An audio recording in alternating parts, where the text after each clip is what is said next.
मंगलम भगवान मंगलम कुंकुंदारी जय सर्वमंगलम मांगल्यम सर्वकल्याणकरम प्रधानां सर्वधर्माणां जयन्तु शास्त्रम्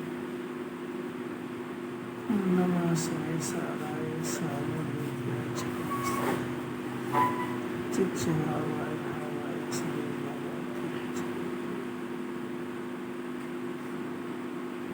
कुछ बहन से समाधि विद प्रश्न अनुकूलता में नहीं समझता तो भाई प्रतिकूलता में तो समझ। इसी प्रकार समाज समझ और वैराग्य लाकर आत्मा में जा, वैराग्य लाकर आत्मा में जा। यह आदमी क्या पागल है? जीवन बिजली की तरह चंचल है, इसे जाने समझे और वैराग्य लाके आ जा। बढ़िया। अनुकूलता में समझना, प्रतिकूलता में है तो सही है। अनुकूलता में समझना है, नहीं समझे तो प्रतिकूलता में समझ। समझना क्या है? प्रश्न ये है, क्या समझना?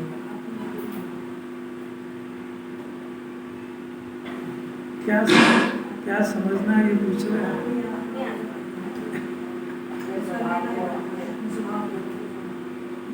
देखो,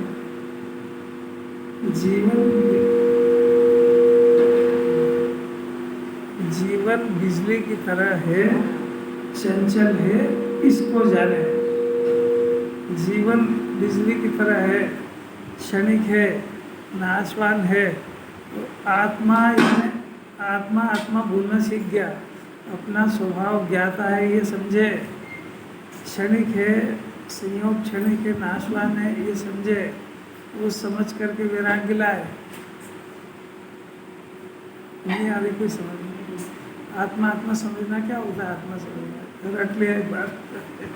अरे अपना स्वभाव ज्ञाता है ये ऐसा नहीं समझ पा रहा है, कर्ता अपने को मान रहा है, ऐसा अपने आप को करोड़ बार समझाना है। कर्ता बुद्धि है, ये बेचैन करती जी। कर्ता बुद्धि यही रोग है, कर्ता बुद्धि यही आकुलता का बीज है।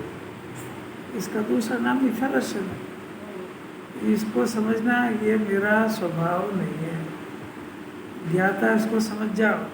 ये क्षणिक है, मनुष्य पर्याय, बिजली की तरह चंचल है, इसको समझो, ज्ञाता रहना सीखो और वैराग्य लाओ।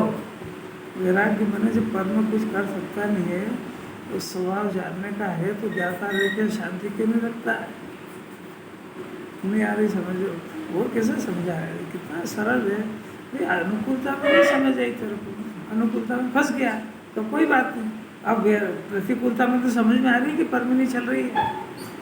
नहीं आ रही, क्या समझा रहे कि पर में नहीं चल रही है। अब ये पुण्य के उदय में बात समझ में नहीं आती है, क्योंकि इसकी जैसे इच्छा हुई वैसे पूर्ति हो गई, तो इसकी बुद्धि भ्रम हो गई।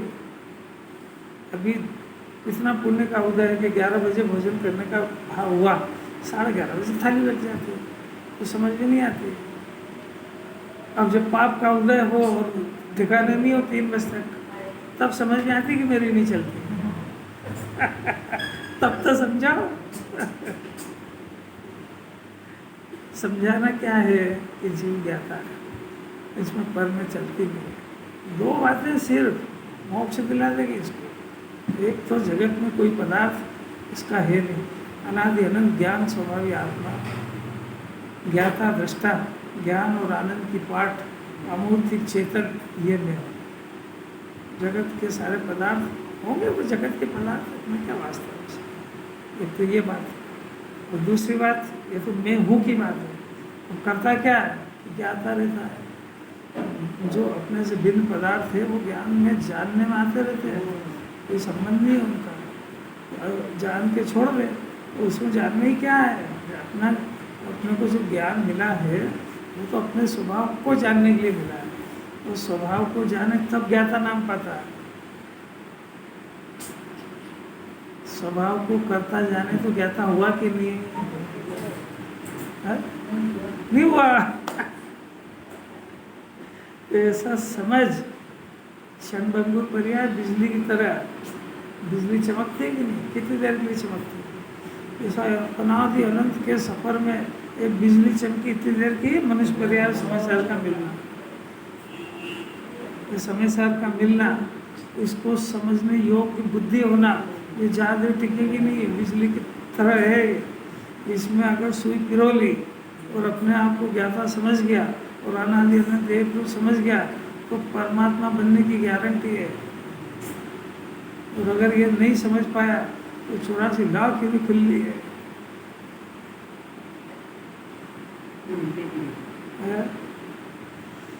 अब देखो 372 गाथा है, गुरुदेव को बहुत प्रिय थी ये गाथा, हर बार इसका उदाहरण लेते हैं दृष्टांत से। इतनी अमृत गाथा है, वो धैर्य से समझना चाहिए। देखो भावार्थ, हाँ श्लोक पढ़ते, गाथा पढ़ लो पहले ऊपर 372 प्राकृत गाथा।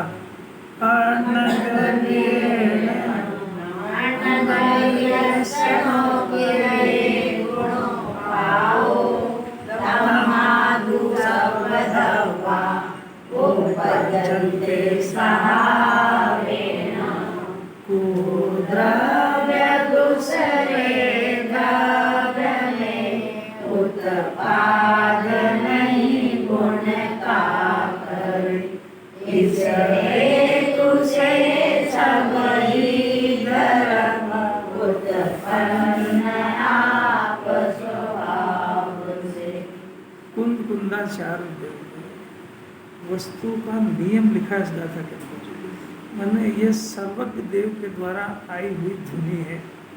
क्या ध्वनि है कि अन्य द्रव्य से अन्य द्रव्य के गुण की उत्पत्ति नहीं की जा सकती। इससे सिद्धांत हुआ कि सर्व द्रव्य अपने अपने स्वभाव से उत्पन्न होते हैं। तो महाअकाट्य सिद्धांत है। कुंद कुंदाचार तो ये गाथा लिख के मौन हो गए। अमृत चंद्राचार्य देव ने 1000 वर्ष बाद क्या पता इसमें से कैसे राग द्वेष निकाला, यहाँ इन्होंने उसकी लिखा ही नहीं है। उन्होंने भावार्थ में हिंट्स दे दी थी इसकी कि राग द्वेष चेतन के ही परिणाम है। चेतन के परिणाम है तो उनको करता कौन है कि चेतन के परिणाम को चेतन ही करता है, दूसरा उत्पन्न नहीं करा सकता है उसको। ये हिंट्स दे दी उन्होंने ऊपर भावार्थ में, समझ में आया। कुंद कुंदाचार्य ने तो लिखा ही नहीं कि राग द्वेष का नाम ही नहीं लिखा है। उन तो वस्तु स्वरूप बता दिया कि जो एक भी द्रव्य के अंदर जो परिणमन होता है उसको पर्याय कहते हैं। उस परिणमन का उसका स्वभाव है, उसका कर्ता कौन कि वही द्रव्य है। वही द्रव्य माने उसके अंदर होने वाली जो पर्याय है उस पर्याय का परिणमना स्वभाव है, द्रव्य तो करता है। समझ में आ रहा है क्या? बहुत शांति से समझना। ये समझ में आ जाएगा तो परद्रव्य की कर्ता बुद्धि भी टूट जाएगी और राग द्वेष की कर्ता बुद्धि भी टूट जाएगी।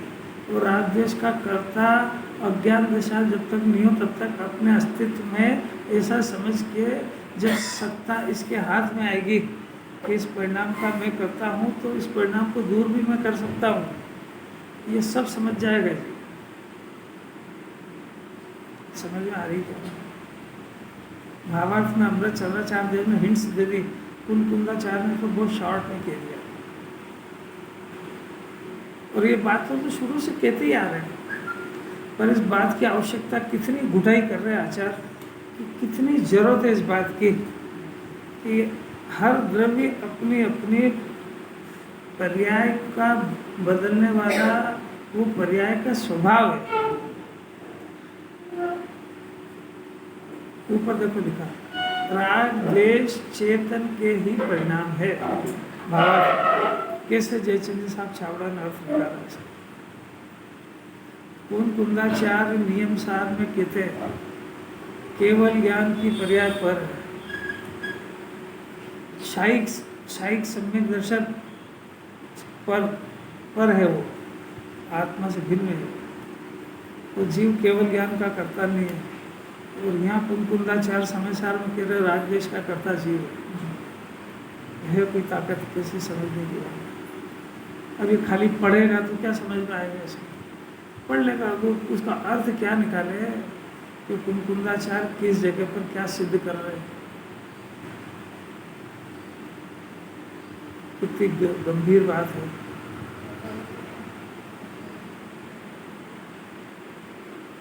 निर्मल पर्याय को परद्रव्य कहते हैं, यहाँ मलिन पर्याय को स्वद्रव्य कह रहे हैं। कितने अंतर है।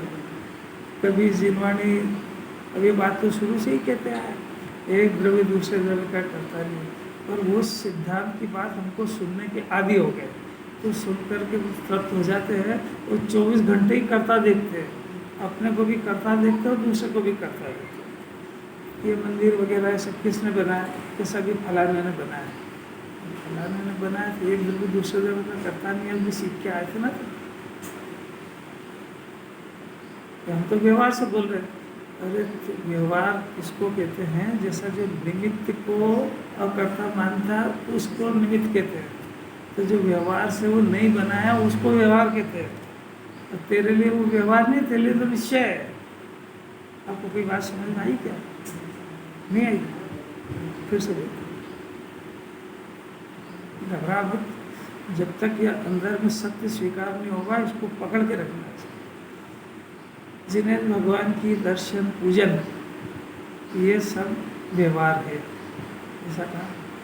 हम भी व्यवहार कह रहे हैं। तू व्यवहार नहीं कह रहा, तू उसको निश्चय मानता है। व्यवहार उसको कहते हैं कि इससे मोक्ष नहीं होता है, वो फिर करते हैं उसको व्यवहार कहते हैं। और तू इसको व्यवहार कह रहा है तो तू इसको कह रहा व्यवहार है और मानता निश्चय है। आया समझ में? आया कि नहीं? व्यवहार मैंने वैसा नहीं है और फिर वैसा कहना। अरे आपको समझ में आ रही कि नहीं आ रही? आप पूजा व्यवहार से करते हो तो निश्चय से करते हो? व्यवहार। अब वो व्यवहार से करते हैं कि निश्चय से करते हैं, ये बात नहीं है। वो व्यवहार मोक्ष का कारण है कि वो बंध का कारण है? तो आप क्या कहते हो कि बंध का कारण है? तो मोक्ष का कारण आपको पता हो कि ये मोक्ष का कारण नहीं है तो वो व्यवहार नाम पाता है। अरे आई क्या समझ पा रही है? बहुत सावधानी से समझना इसको। आचार्य को ऐसे ही नहीं कहना 372 तक वही बात, एक द्रव्य दूसरे द्रव्य का करता नहीं। झगड़ा इतना सा है कि ये शांति से समझ नहीं पा रहा है। जिस समय में वो व्यवहार हो रहा है ना, पूजा का, पाठ का, जो भी जिन्हें भगवान की आराधना का, वो जो परिणाम हो रहा है, आवाज़ आ रही है नहीं आ रही? वो हो रहा है ना, उस काल में शरीर की क्रिया भी चल रही है, उस काल में राग आदि का परिणाम भी चल रहा है, शुभ भाव चल रहा है भगवान का, और वो ज्ञान से वो पढ़ने का भी काम चल रहा है। ये सब क्रिया चल रही है। और उस काल के अंदर ज्ञान एक अलग से काम करता है। समझ आ रहा है? वो ज्ञान एक अलग से काम करता है, उसका नाम निश्चय है, और वो इसी काल में होता है। अब इस काल में होने से इसको व्यवहार कह दिया गया है, पर उसको व्यवहार कब कहा कि जब वो काम अंदर में करता हो तो, नहीं तो व्यवहार ना। ये है किसका काम, किसका चल रहा है? नहीं आ रहा। दृष्टांत देते हैं। प्रोफेसर एक बात पढ़ा रहा है, बच्चे को पढ़ा रहा है, अपन पढ़ रहे हैं, तो जो वो प्रोफेसर पढ़ा रहा है और ये पढ़ रहा है, और ये किताब रखी साथ। अब वो जो पढ़ा रहा है, तो वो जो प्रोफेसर जो पढ़ा रहा है उसका ज्ञान तो प्रोफेसर के पास है, क्या अपने पास है? वो तो उसके पास है, और वो पढ़ा रहा है। अब वो जो पढ़ा रहा है उस क्वालिटी का, और किताब में लिखा है उस क्वालिटी का ये ज्ञान अपने अंदर तैयार करता है। समझ में आ रहा है? तो वो जो ज्ञान अंदर में तैयार कर रहा है, उस ज्ञान का नाम है सीखना।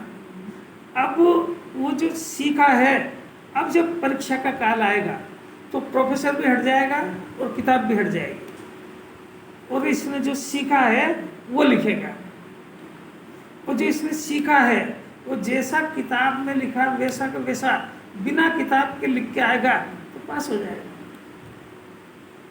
First division. वहाँ तो चल भी जाएगा थोड़ा बहुत, यहाँ नहीं चलेगा। आपको समझ में आया?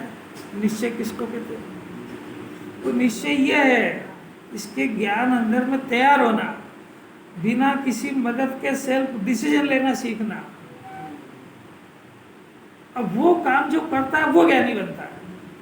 अब ये काम उस परिस्थिति में होता है, इसलिए उस परिस्थिति को क्या कहें, तो मजबूरी है कि उसको व्यवहार कहना पड़ा। और जिसने उसी को व्यवहार मान लिया वो कभी भी निश्चय को प्राप्त नहीं हो पाएगा, क्योंकि उसने ज्ञान में अंदर कुछ काम तो करे ही नहीं। दृष्टांत समझ में आया भी कि नहीं?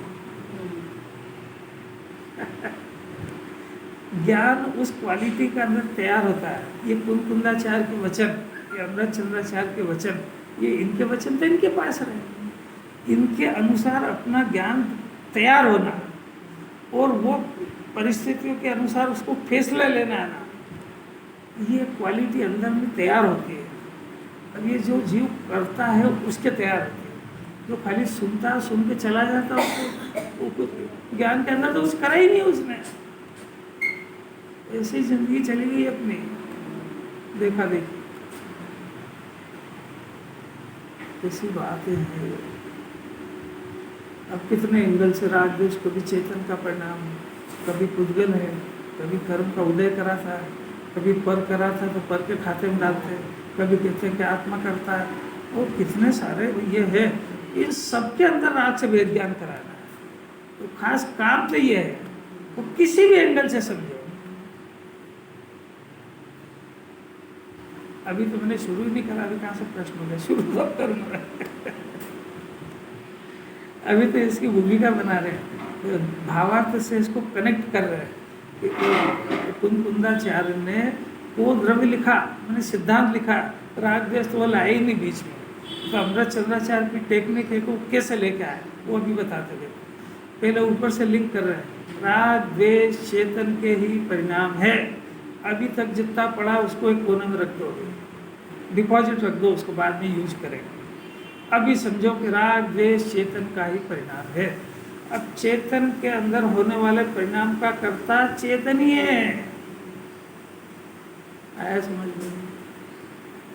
अन्य द्रव्य आत्मा को राग द्वेष उत्पन्न नहीं करा सकता, ये आचार्य ने हिंट्स दी थी।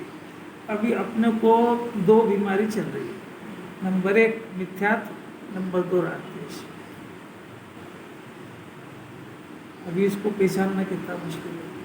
अपने अंदर मिथ्यात्व चल रहा है, उसको पहचाने।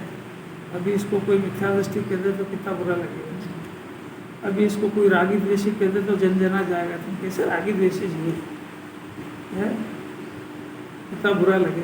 तो ये दो बीमारी खतरनाक है।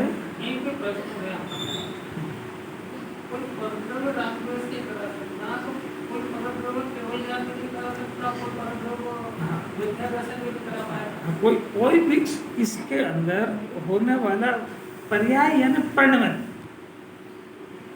द्रव्य पर्याय में एक वस्तु है, वस्तु उसमें दो स्वभाव होते हैं।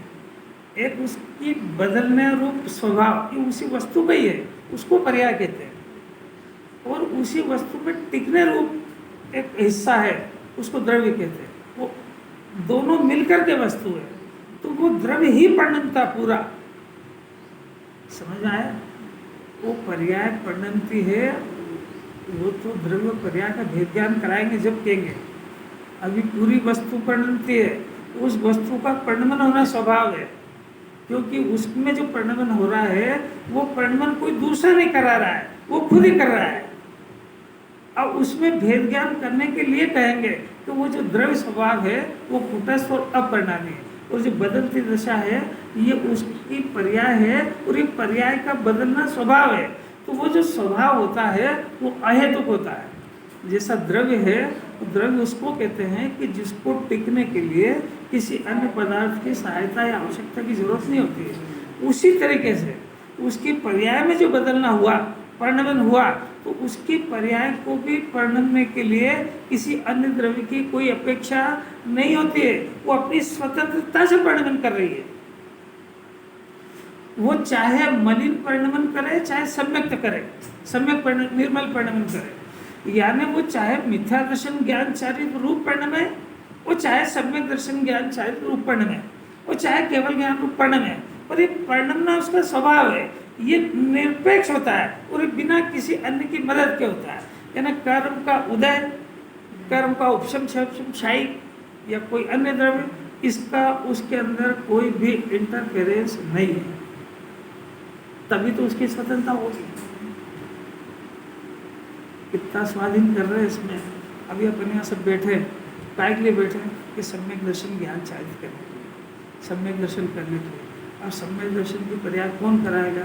यहाँ यही सिखा रहे हैं कि न शास्त्र कराएगा, न कोई गुरु कराएगा, न भगवान कराएगा।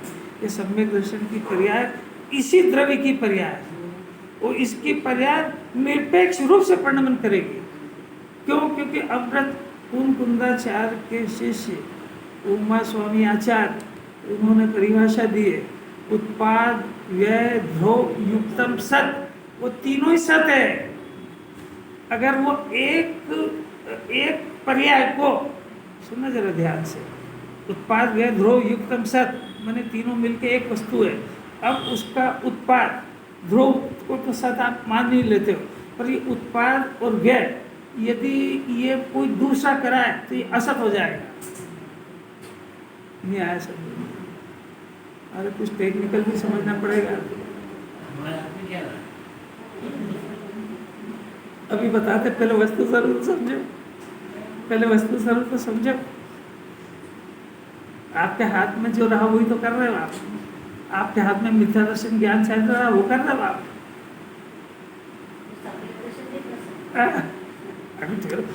वस्तु स्वरूप तो समझ में आया है। अभी इसका सिर्फ कहना यह है, आप दुखी हो कि नहीं कि हाँ साहब हूँ तो सही। अब दुख का कारण आप बताओ, आप अपनी बुद्धि से बताओ, इसमें लिखा वो नहीं। दुखी हो कि नहीं पहले अपने दिल से पूछो, और दुख का कारण बताओ क्या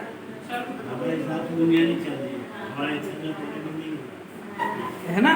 तो सारे कारण पर ही आए ना, सारे कारण पर भी आए ना। तो ये कह रहे हैं कि वो पर भी बिल्कुल जवाबदार नहीं है। तो आपकी बुद्धि औंधी हुई कि नहीं हुई? तो ये औंधी बुद्धि को सीधे ये कौन करेगा? ये वो कराएंगे कि आप करोगे? अरे बोलते तो जाओ। अच्छा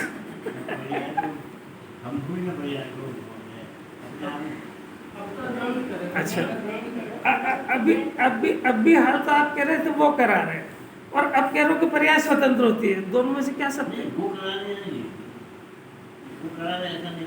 आप अरे आप दुखी हो तो दुख कौन करा रहा है? मैंने वो उल्टा किसने माना है? चीजें अपने अनुसार नहीं हो रही। आप तो ये अब माना किसने है? ये अरे बोलो तो सही।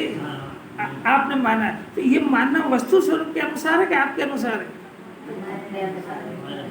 तो आपके अनुसार सही होता है तो भगवान नहीं बन जाता।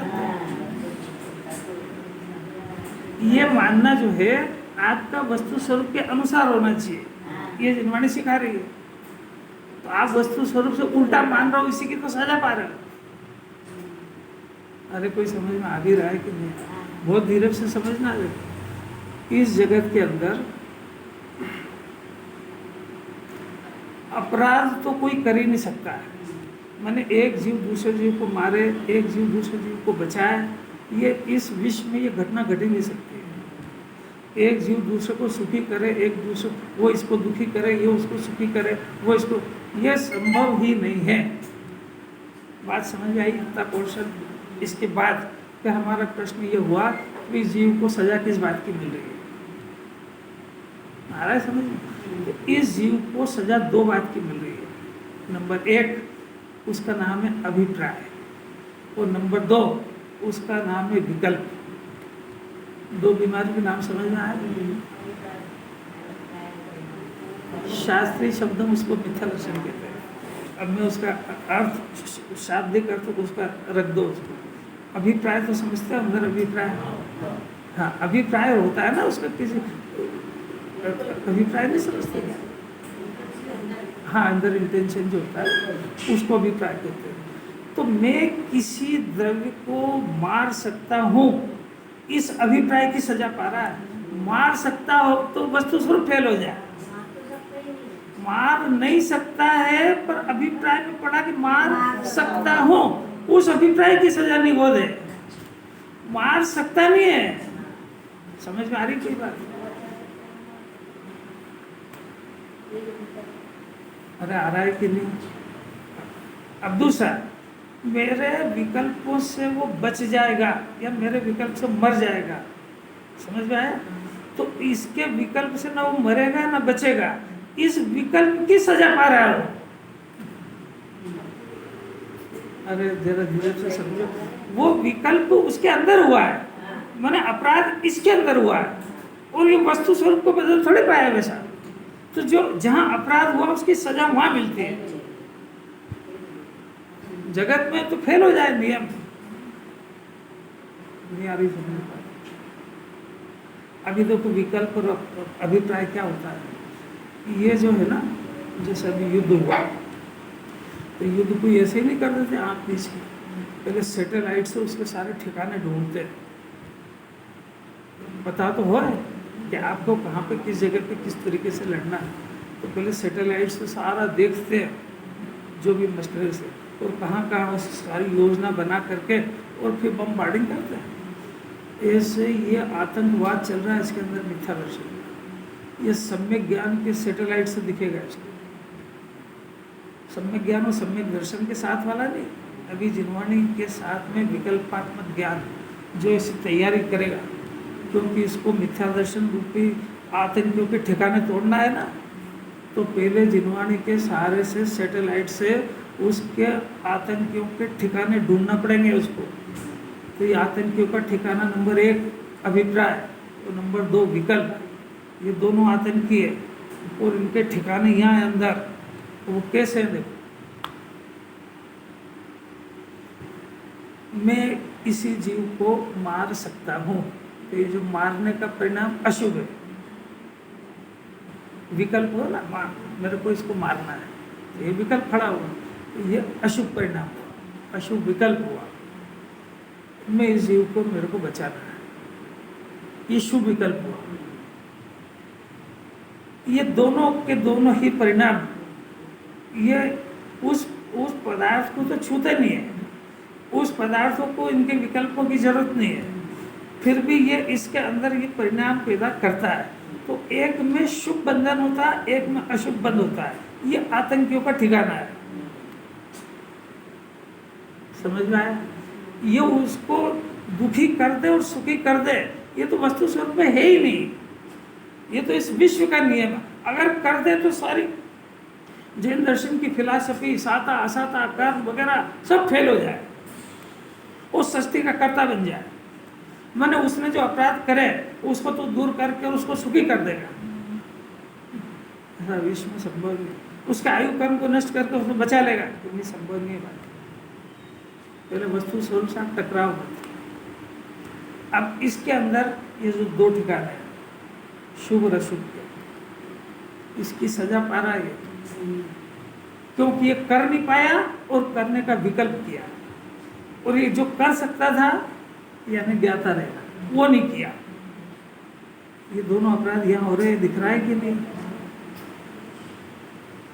अब इससे खतरनाक गुप्त आतंकियों का ठिकाना वो है अभिप्राय। वो इतना खतरनाक है कि वो इसके पकड़ में ही नहीं आता। मैंने इसने उन विकल्पों को तो कई बार अपनी तोप से इसको दबा के रखा, नष्ट तो नहीं कर पाया, क्योंकि अभिप्राय उल्टा है, जब तक वो नष्ट होते ही नहीं। पर अभिप्राय बहुत छुपा हुआ उसका आतंकियों का अड्डा है। वो क्या है कि अभिप्राय क्या होता है कि अभिप्राय का पाप 24 घंटे लगता है। वो उस अभिप्राय में क्या मिथ्या दर्शन, वो अभिप्राय का शास्त्रीय नाम मिथ्या दर्शन, अपनी भाषा में उसको अभिप्राय कहते हैं। तो ये परद्रव्य मेरा है, ये घर मेरा है, समझ में आया? ये अभिप्राय। ये पुत्र मेरा है, ये पति मेरा है, मकान मेरा है, दुकान मेरी है, ये अभिप्राय में आतंकी का ठिकाना। अब ये रूप बदल के आता है, तो ये मंदिर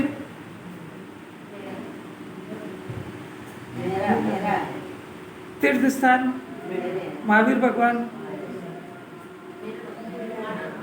समझ में आया?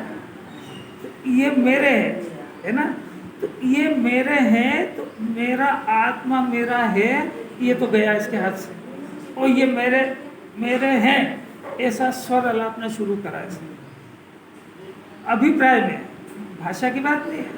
भाषा से तो नहीं बोले तब भी मेरी मानता है, ये मान रहा है। अब मैं प्रश्न पूछ रहा हूँ आपसे, क्या कि घर को अपना मानने वाला अभिप्राय का फल कितना है और मंदिर को अपना मानने का फल कितना है?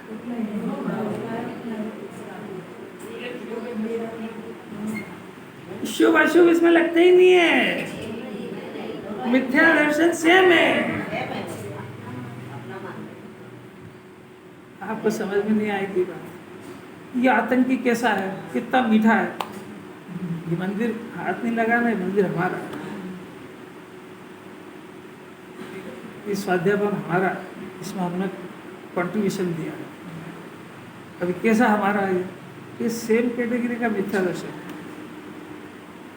घर को मानने का अभिप्राय और पवित्र स्थल को अपना मानने का अभिप्राय सेम कैटेगरी का मिथ्या दर्शन है। कैसा आतंकियों का ठिकाना है। अब वो उस विकल्प को तो एक बार ध्वस्त कर देता है, पर इस अभिप्राय को, ये मामूली बात नहीं। और ये आतंकी जिंदा रह गया तो ये सबको बुला लाएगा वापस, वो सारे विकल्पों को सब ले आएगा। अब एक जीव ने उधर क्या करा देखो, एक ने मारने का परिणाम करा, एक ने बचाने का। नंबर 1, दोनों के विषय परद्रव्य। नंबर 2, दोनों में परद्रव्य के अंदर हस्तक्षेप करने का परिणाम। समझ में आ रही बात? नंबर 3, दोनों ही परिणाम इसके स्वभाव से विपरीत परिणाम है, तभी तो उसकी सजा मिल रही है। ये गुरुदेव की देन है। ये तो मिथ्या दर्शन में कोई भेद नहीं होता है, और मिथ्या दर्शन ही इसका प्राण लेवा आतंकी है। वो ये उस भेद में समझ के, ये चिन्वाड़े में भी लिखा है, ये प्रशस्त राग है, ये अप्रशस्त राग है, बस वही फंस गया वो। प्रशस्त अप्रशस्त तो होता ही नहीं है, वो बाद में होता है जब पहले मिथ्या दर्शन चला जाता है। क्योंकि मिथ्या दर्शन का सबसे बड़ा अशुभ वो तो पहले ही हो गया, अप्रशस्त, वो इसकी पकड़ में नहीं आता। अरे जैन दर्शन समझना बहुत मुश्किल है। ये परिणाम किसने कराया? प्रश्न अब ये अपना आ रहा है। ये परद्रव्य को अपना मानने का परिणाम ये इस जीव में हुआ है ना, वो इसका कर्ता कौन है? और इस परद्रव्य के पीछे शुभ या अशुभ परिणाम जो उत्पन्न हुआ, ये परिणाम इसका कर्ता कौन है? यदि इसका कर्ता परद्रव्य को कहोगे तो फिर अभाव करने की जरूरत भी नहीं और दुख भी वही पालेगा।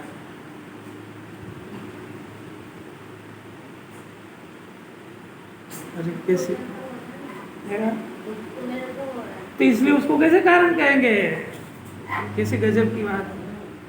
अब जिनवाणी जब इसको समझाती है तो उसको स्वभाव मान लेता है। अरे भाई ये अपने अस्तित्व में है पर अपने अज्ञान से पैदा हो रहे हैं, वो अब आगे बात करेंगे। अब या तो उसको अपना स्वभाव मान लेता है, जब जिनवाणी थोड़ा वजन डालती है कि भाई दूसरा नहीं कर रहा था तो बस एक कहना सीख गया, ये तो मैं ही करता हूँ। अब तू नहीं करता है कि तेरे अस्तित्व के अंदर अज्ञान से पैदा होते हैं, तो तू इसको ऐसा समझेगा तो ज्ञान पैदा करके उसको हटा देगा। मैं करता हूँ तो तू धीरे से अंदर से स्वभाव मान लेता है, जैसा वहाँ निमित्त तो है ना तो अंदर से धीरे से उपादान मान लेता है, व्यवहार तो है ना तो उसको निश्चय मान लेता है। ऐसा कैसे इसको धीरे से ऐसा मान लेता है। अब करे क्या? ज्ञान कराता अब ये सब देखो भाई, ये भाषा की मर्यादा है, आप उसका भाव पकड़ने का प्रयत्न करो। भाव जिनवाणी के भाव पकड़ो, शब्दों को मत पकड़ो। मेरा ज्ञान क्या रोज परिभाषा दे रहे हैं। अपने शुद्धात्मा को स्व नहीं जानना, अपने को ज्ञाता नहीं जानना, तो इसके विपरीत परिणाम होगा उसको। ज्ञाता नहीं जानेगा तो कर्ता बुद्धि का होगा, आत्मा को स्व नहीं जानेगा तो परद्रव्य को स्व जानेगा। ये दोनों काम हुए, इसका नाम अज्ञान है। अभी कराता कौन है? तो ये अब ये कब अनंत काल में कब सुधरेगा? कि जब ये सुनेगा कि ये काम मैं कर रहा हूँ और मेरा अपराधी मैं हूँ, तो अब वो तो प्रश्न ये है कि इन दोनों का फल में तुम वहाँ दुखी हुआ ना, तो अब यही रोना कब तक रोता रहेगा? ये पूछे ना कि ये अज्ञान दूर कब होए और कैसे होए। तो सबसे पहले तो इस दुनिया के अंदर सुखी व्यक्ति को ढूंढ और उस सुखी के सुख का परिचय कर, तब तेरे को ये क्या हो रहा है तब ये दुख लगेगा। कोई भी दुनिया में अपने को दुखी नहीं मानता है, क्योंकि सुख का उदय हो तो सुख दुखी जाने, उसका तुलना करेगा ऐसे, तो उसके पास संयोग हो जाएंगे, थोड़ी कषाय बंद हो जाएगी तो सुखी मान लेगा, गारंटी से मानेगा। थोड़ी अनुकूलता हुई, जो चाहता वो होने लगा। अब फिर देखो उसकी आवाज, ऐसा गर्व बताएगा, उसकी आवाज बोलेगी अंदर से, मेरे काय का दुख, नौकर चाकर सब है, अपन ने तो सब काम लोगों के सुपुर्द कर दिया, अपने को क्या करना, थाली रेडी आ जाती है, सब ऐसी ऐसी बातें बोलेगा। और अगर सासू से पूछे बगैर वहाँ एक सब्जी दूसरी बन गई तो तुमको मेरे को बताना तो था, अरे जब तुम पर कह चुके हो तो क्या बताया तुमको, नहीं मैं समझ आ रहा।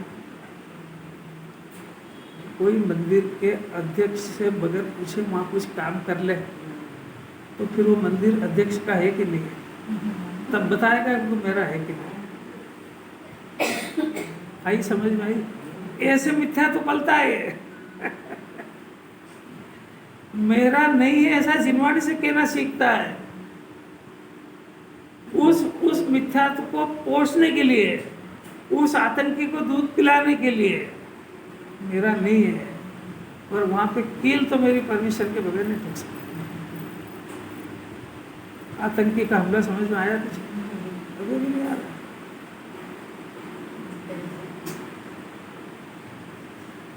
अब ये परिणाम अगर दूसरा करा रहा तो सत्ता इसके हाथ में से गई, ये परिणाम खुद कर रहा है।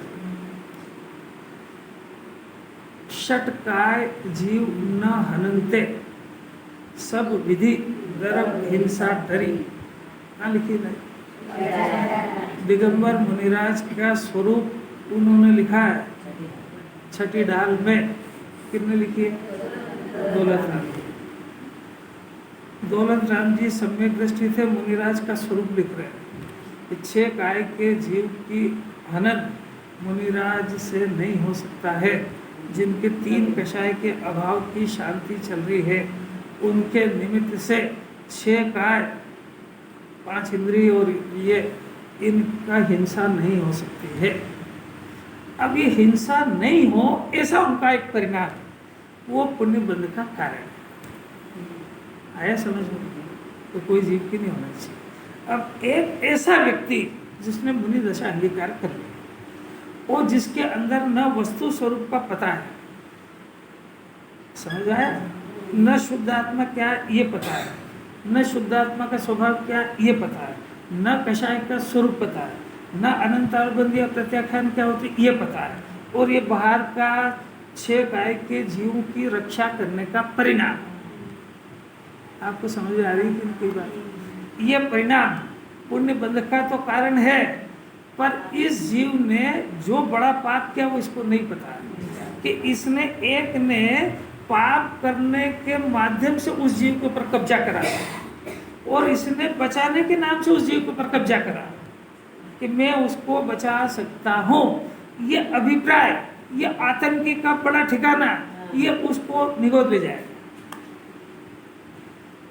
आपको समझ आई? तो वो बचाने का परिणाम वो पुण्य का, और एक वो परिणाम को बचाने की इस आड़ में उसके ऊपर पूरा स्वामी बन गया, और जब जब वो बचा, मैं वहाँ रहूँगा तब तक वो बचेगा और वो वहीं रहेगा, और उसको कर्तव्य मान लिया। तो ये मिथ्या दर्शन का पाप ये कितना बड़ा है और वो पुण्य कितना बड़ा है।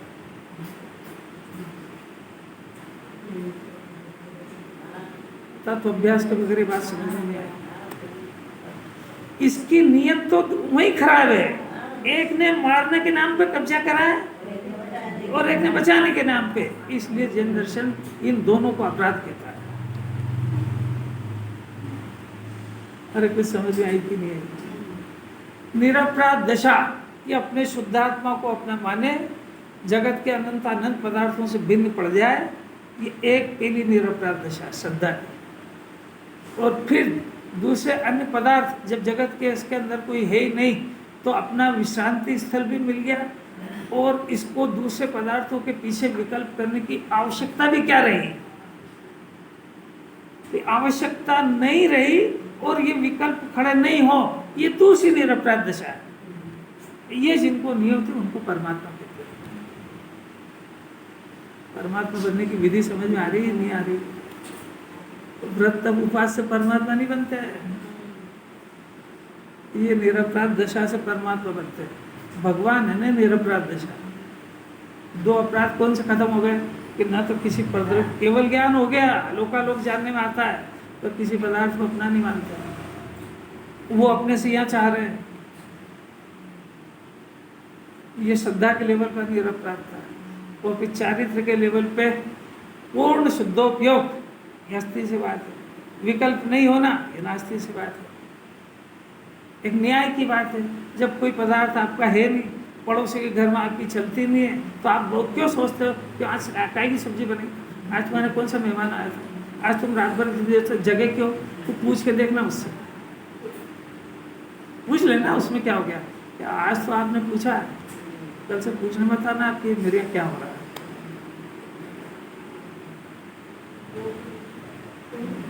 समझ में आ रही है? जैसे बहुत सरल है, बहुत सरल है। अमृत है, अमृत। कल देखो गाथा थोड़ा सा पढ़ लेते हैं। अन्य द्रव्य से अन्य द्रव्य के गुण की उत्पत्ति नहीं की जा सकती। इससे ये सिद्धांत हो गया कि सर्व द्रव्य अपने अपने स्वभाव से उत्पन्न होते हैं। द्रव्य है ना पर्याय, हर द्रव्य की पर्याय अपने अपने स्वभाव से उत्पन्न होती है, यानी ये परिणमना उसका पर्याय स्वभाव। अब वो अमृत चंद्राचार्य देखो कहाँ से निकाला उन्होंने। कुंदाचार्य ने तो राग द्वेष नाम भी नहीं लिया था। अमृत चंद्राचार्य ने तो फिर टीका में यहीं से स्टार्ट करा। देखो आधी लाइन छोड़ना जरा है, ऐसी शंका भी नहीं करना चाहिए, इसको जरा सा रोको अभी। पर द्रव्य जीव को, यानी कर्म का उदय या अन्य जीव को रागादि उत्पन्न करते हैं, ऐसी शंका भी मत करना। अब ये देखो कहाँ से राग द्वेष लिया है। वो तो पर्याय के परिणमन की बात कर रहे थे। ये कह रहे हैं कि अन्य जीव या कर्म का उदय तेरे को राग आदि उत्पन्न करा दे, ऐसी शंका भी मत करना। दो क्या लिखा है इसमें, चलेगी बात, चलेगी।